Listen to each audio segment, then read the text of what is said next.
எந்த வீட்லையாவது எந்த பேரண்டாவது எப்பா நீ சம்பாதிச்சு எங்களை காப்பாற்றுவியாப்பா அப்படின்னு கேட்குறாங்களா? சத்தியமாக கிடையாது. அவன் சம்பாதிச்சு அவன் வாழ்க்கையை அவன் பார்த்துக்கிட்டா போதும். வழியே இல்லைன்னா வயது முதிர்வின் காரணமாக ஓண்ட கையேந்து நிற்பாங்களே தவிர எந்த பேரண்ட்ஸு எந்த பிள்ளைங்க கையால் சம்பாதிச்சு சாப்பிடணும்னு நினைக்க மாட்டாங்க. பெருமைக்காக, ஊரார் பெருமைக்காக நான் நல்லா வளர்த்துருக்கேன் பாரு அப்படிங்கிற பெருமைக்காக ஓண்ட 10 ரூபா காசு எதிர்பார்ப்பாங்களே தவிர எந்த பேரண்ட்ஸும் தான் பிள்ளைங்க சம்பாதிச்சு அதில் தான் வாழணுன்றத அவங்க குறிக்கோளாக கொண்டு வளர்க்க மாட்டாங்க. அவங்க வளர்க்கும் போது அப்படி வளர்க்க மாட்டாங்க. உடனே நீ பார்த்துக்கிட்டா போதும் ராசா, ஆனாலும் செக் பண்ணி பார்ப்பாங்க. நாளைக்கு சம்பாதிச்சு அம்மா கொடுப்பியா ராசா? நிச்சயமாக தருவேம்மா. அப்போ சந்தோஷப்பட்டுக்கிடுவாங்க. அந்த வார்த்தையே அவங்களுக்கு போதும். நீ சம்பாதிச்சு தான் அவங்களுக்கு தரணும் அப்படின்லாம் கிடையாது. அவங்க உடனே நீ பார்த்துக்கிட்டா போதும் தான் வளர்ப்பாங்க. இதை விட ஒரு பொது நிலமாக யார் செயல்பட முடியும்? அதனால் படிக்கிறவங்க என்ன செஞ்சுக்கோங்க, எவ்வளோ சீக்கிரத்தில் படிக்க முடியுமோ படிச்சுக்கோங்க.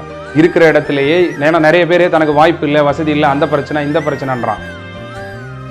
என்றைக்குமே கஷ்டங்கள் நமக்கு கீழே எவ்வளோ பேர் கஷ்டப்படுறாங்கன்னு பார்க்கணும். கல்வியை நமக்கு மேலே எவ்வளோ படித்தவங்க இருக்கிறாங்கன்னு நிறைய தெரிஞ்சுக்கணும். செல்வத்துக்கு கீழே இருக்கிறவனை பார்க்கணும், அறிவுக்கு மேலே இருக்கிறவனை பார்க்கணும்.